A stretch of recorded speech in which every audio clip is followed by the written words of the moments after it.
প্রবাসীকে হেউতুচ্ছ করে কথা বলা বন্ধ করেন। ও দোষ আছে আমি জানি তো। 16-17 বছর বয়সে ছেলেটা বিদেশ চলে গেছে।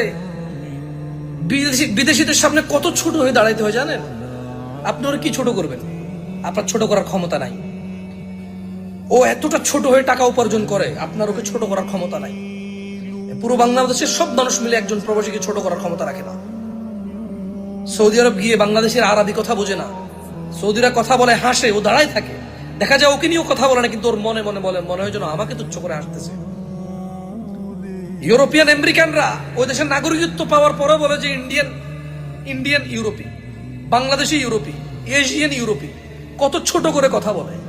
না না, ও বাংলাদেশে এসে বলে ইউরোপ অনেক ভালো বাংলাদেশ থেকে, কিন্তু ইউরোপ এত ভালো না বাংলাদেশ থেকে। বাংলাদেশে যা যা নিষেধ তা ইউরোপে নিষেধ হলে ওরা মারা যাবে। এদেশের ছেলে মেয়ে এক হাত ধরে হাঁটাহাঁটি করে রুমে ঢুকে যেতে পারে না। ইউরোপে এটা কোনো দম বন্ধ হয়ে যাবে। এই দেশে বিয়ে না করে সন্তান নিয়ে নেবে, এত বড় স্পর্ধা কারো নাই। ইউরোপে এটা বন্ধ করলে তো দম বন্ধ হয়ে মারা যাবে ওরা।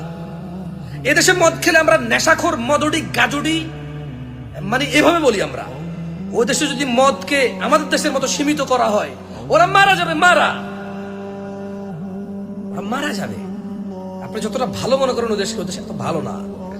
হ্যাঁ, কেউ এসে অনেক সুনাম করে, ওরা অনেক ভালো, ওরা অনেক ভালো না।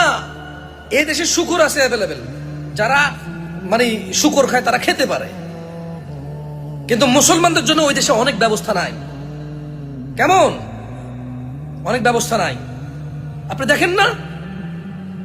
দেখেন না, এক দেশ গুলি মারে, নিষ্পাপ তাজা প্রাণ ঝরে যায়, কিন্তু এই গুলি যেই দেশে পাঠায় ওই দেশ আবার নিষ্পাপ হয়ে যায়, ওই দেশ আবার মানবাধিকারের সর্বোচ্চ স্তরে পৌঁছে যায়।